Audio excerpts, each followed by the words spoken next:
እንደምናችሁ ቤተሰቦች አለን እኛ ደህና ነን እግዚአብሔር ይመስገን። እና ዛሬ የምናየው ስለ ኦርቶዶክስ ቤተክርስቲያን የሃይማኖት አከባበር ስነ ስርዓት ነው። የበዓል አከባበር እና እንደምታዩት የበዓል አከባበሩ በጣም ውብ ነው፣ በጣም ስፔሻል ነው፣ የተለየ ነው። አለባበሳችን፣ መቋሚያችን፣ ጽላጽላችን፣ ከበሮ፣ ዜማ፣ ወጣኑ ሁሉም ነገር የተለየ ነው። በዓለም ላይ እንደኛ አይነት የሚመሳሰል የለም። ልዩ ነው የኛ መዝሙራችን፣ ሁሉም ነገር ያሬዳዊ ነው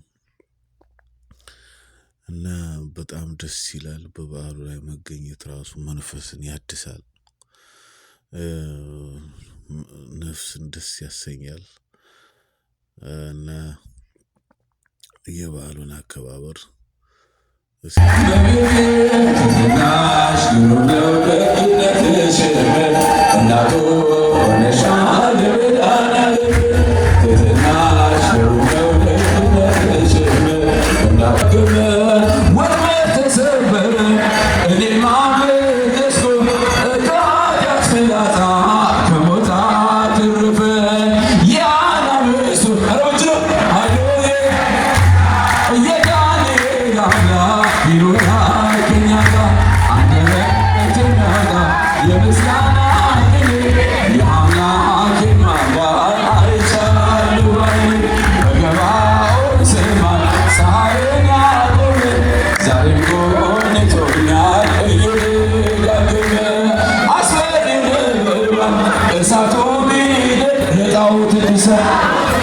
ነገስታት ቢያውጁ ሁሉ